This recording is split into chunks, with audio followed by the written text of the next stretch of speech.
Hello प्यारा बच्चों, नमस्कार। आप सभी का स्वागत है हमारे कृष्णा क्लासेज में। जैसे कि आप सभी को बताएं, चतुर्थ श्रेणी के लिए हमने राजस्थान जीके के इंपॉर्टेंट प्रश्न आपके लिए लेकर आ रहा हूं। और आज का जो मॉडल पेपर होने वाला है, ये 27वां मॉडल पेपर होने वाला है। कौन सा? 27 यानी कि 27 से मैंने कहा था आपके लिए 35 मॉडल पेपर लेके आऊंगा, जिसमें से आपके 27 मॉडल पेपर हो चुके हैं। अब कुछ ही मॉडल पेपर और बचे हैं, उसके बाद में आपका लाइव करके एक टेस्ट लिया जाएगा। हर एक दिन 100 प्रश्नों के साथ अपन टेस्ट लेंगे, ठीक है ना। सुबह और शाम में, सुबह में 50 प्रश्न होंगे, शाम को भी 50 प्रश्न होंगे। ऐसे करके एक दिन के 100 प्रश्नों का आपके लिए टेस्ट भी चालू कर दिया जाएगा अगले महीने से। तो पहला प्रश्न अपने शुरू करते हैं। जो पहला प्रश्न आपके सामने कौन सा है, तो ये सर्जन चरित्र से संबंधित है कि आपने राजस्थान के इतिहास के प्रश्न देखे और राजस्थान की कला संस्कृति के और राजस्थान के भूगोल के। आज अपन इतिहास और कला संस्कृति के दोनों के शामिल प्रश्न ले गए हैं। तो पहला प्रश्न है, सज्जन चरित्र के लेखक कौन है? Option number Amrit Kailash, option number B Chandrashekhar, option number C आपका जोधराज, ऑप्शन नंबर डी आपका गिरिधर। तो इसका कौन सा आंसर हो जाएगा? बिल्कुल, तो मैं राइट आंसर की बात करूं तो ऑप्शन नंबर बी आपका राइट आंसर था, चंद्रशेखर। और आज श्रावण का पहला सोमवार है, आप सभी को भगवान भोलेनाथ का आशीर्वाद भी मिले। आपके सामने आपका दूसरा प्रश्न है। काफी बच्चे तो मतलब ये कहने वाली बात तो नहीं है, पर मैं एंड में कह दे दूंगा कि जो भी बच्चे भोलेनाथ का जो भी व्रत करते हैं वो अच्छे मनोकामना के लिए करते हैं, अच्छे व्रत के लिए, अच्छे मनोकामना के लिए करते हैं। और काफी जो है गर्ल्स वो भी करती है। ये माना जाता है कि गर्ल्स जो है अपने प्रेम के लिए या अपने पति के लिए व्रत करती है, और जो पुरुष होते हैं अपने जो शरीर के कुछ अंगों के लिए करते हैं, ठीक है ना। ये आपको व्रतों के संबंधित भी याद रखना है। फिर भी ये धार्मिक बातें ये तो आपको याद हो ही जाती है वैसे तो। और आपके सामने आपका दूसरा प्रश्न है, अकबर ने 7000 की वंशवारी किसको दी थी? अकबर के दरबार में 2 वंशवारी थे, 7000 के थे, 2। कौन से कितने थे? 2। तो इनमें से कौन सा एक था? तो मिर्जा राजा मान सिंह, राजा उदय सिंह, राजा सावंत सिंह, सवाई जय सिंह द्वितीय। तो आपका दूसरे प्रश्न का आंसर कौन सा हो जाएगा? तो दूसरे प्रश्न के आंसर की बात करूं तो ऑप्शन नंबर ए होने वाला, मिर्जा राजा मान सिंह। मिर्जा राजा मान सिंह को 7000 की वंशवारी प्रदान की थी, और उसके बाद में अकबर का बेटा था, उसने कम कर दी थी, 5000 कर दी थी, ठीक है ना, याद रख लेना। अगला प्रश्न आपके सामने आपका तीसरा प्रश्न है, जयपुर की स्थापना किस वर्ष की गई है? Option number A 1825, option number B 1826, option number C आपका 1827, ऑप्शन नंबर डी आपका 1828।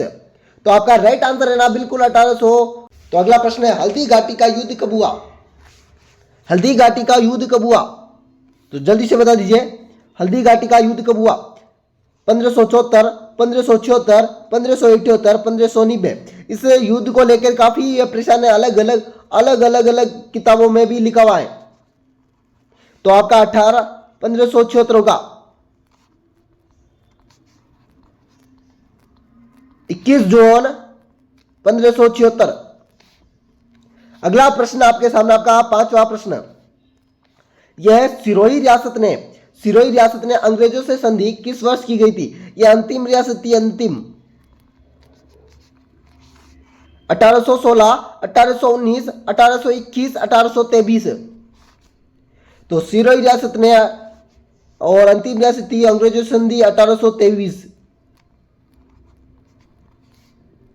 अगला प्रश्न आपके सामने आपका छठा प्रश्न है, जोधपुर लीजियम रेजिमेंट की छावनी कौन सी थी? तो नसीराबाद, एलिनापुर, देवली और ब्यावर। आपने 1857 की क्रांति तो पढ़ी होगी, उसमें यह प्रश्न एज डिजिट छपा हुआ है। जोधपुर लीजियम रेजिमेंट की छावनी कौन सी थी? तो हो जाएगी बी आंसर, एलिनापुर। ऐसी कौन सी छावनी थी जिसने विद्रोह किया नहीं? तो ब्यावर, विद्रोह में भाग नहीं लिया। तो अगला प्रश्न आपके सामने सातवां प्रश्न है, राजस्थान में मुस्लिम रियासत किस जिले में थी? तो उदयपुर, बीकानेर, कोटा और टोंक। तो राजस्थान में मुस्लिम रियासत किस जिले में थी? तो हो जाएगी टोंक। टोंक को नवाबों का शहर भी कहते हैं, आपको पता भी है। अगला प्रश्न आपके सामने आठवां प्रश्न है, राज्य पुनर्गठन आयोग कब हुआ?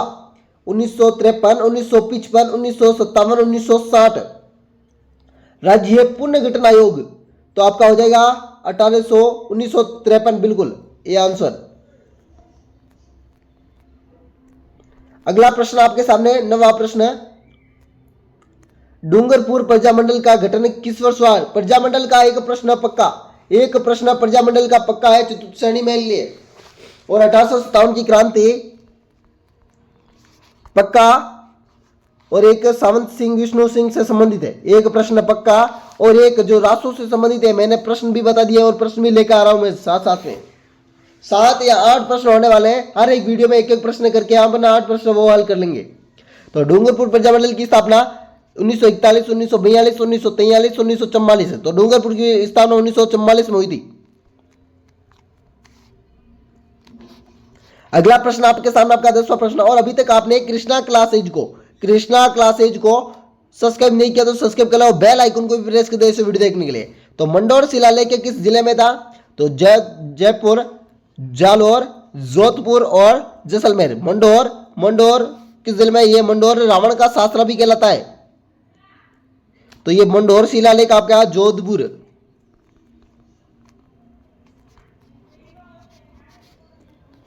अगला प्रश्न आपके सामने 11वां प्रश्न। अब आपके कला संस्कृति के प्रश्न शुरू हो रहे हैं। बिरजू महाराज किस नृत्य से संबंधित है? गणगौर, घूमर, कथक और अग्नि। तो कौन सा नृत्य हो जाएगा बिरजू महाराज से संबंधित? तो कथक।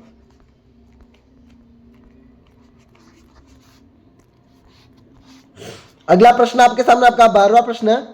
12वां प्रश्न आपसे यह कह रहा, सबसे पहले रसधारी नाटक, सबसे पहले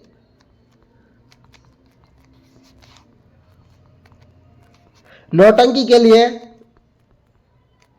आपका भरतपुर और धौलपुर प्रसिद्ध है। और रसधारी नाटक सबसे पहले किसने लिखा? मोतीलाल ने, कन्हैयालाल ने, गोरीलाल ने और गिरिराज। जल्दी से बता दीजिए। तो मैं राइट आंसर की बात करता हूं, आपका राइट आंसर ऑप्शन नंबर ए होने वाला था, मोतीलाल, बिल्कुल। अगला प्रश्न आपके सामने आपका 13वां प्रश्न है। 13वां प्रश्न है, पाबूजी का जन्म किस वर्ष हुआ? 1231, 1234, 1237, 1239। तो पाबूजी का जन्म 1239 में हुआ था। कब? 1239 में। और ऊंट लाने का श्रेय भी इन्हें की है। ऊंट लाने का श्रेय किसे? तो पाबूजी महाराज को है।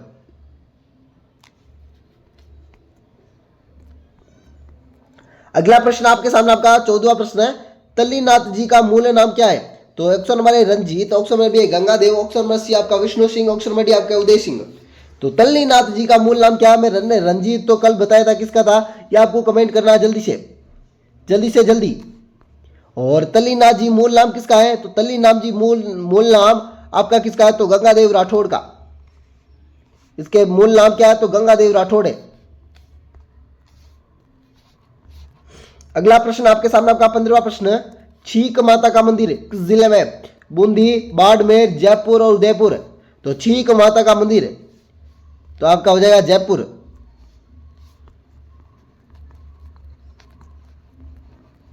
जोधपुर और जयपुर का एक प्रश्न पक्का और एक उदयपुर।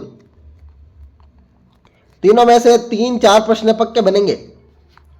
आपके सामने आपका 16वां प्रश्न है, भगवान विष्णु के अवतार माने जाते हैं। Option number A Jasnath ji, option number B है Laldas ji, option number C आपका Kabirdas ji, option number D आपका जाम्बो जी। तो भगवान विष्णु के अवतार आपके जाम्बो जी माने जाते भाई। अगला प्रश्न आपके सामने 17वां प्रश्न है, थेवा कला के लिए कौन सा परिवार प्रसिद्ध है? तो option number A Joshi, option number B है सोनी, ऑप्शन नंबर सी आपका गुर्जर, ऑप्शन नंबर डी आपका प्रजापत। तो आपके थेवा कला के लिए किस परिवार? तो आपके थेवा कला के लिए सोनी परिवार। अगला प्रश्न आपके सामने 18वां प्रश्न है, कृपाल सिंह शेखावत को पद्मश्री किस वर्ष मिला? कृपाल सिंह शेखावत को तो 1974, 1976, 1980, 1982। तो उन्हें 1974 को मिला था। अगला प्रश्न आपके सामने 19वां प्रश्न है, फड़ चित्रण कला किस क्षेत्र की प्रसिद्ध है? फड़ चित्रण कला कपड़े पर की जाती है फट चित्रण कला। भगवान ऐसे कपड़े होते हैं, इस कपड़े पर भगवान के जो लिखे जाते हैं ऐसे, ये सब लिखावट है ना, ये फट चित्रण कला कहलाती है। तो उदयपुर, भीलवाड़ा, जालोर और नागौर, तो आपकी हो जाएगी भीलवाड़ा।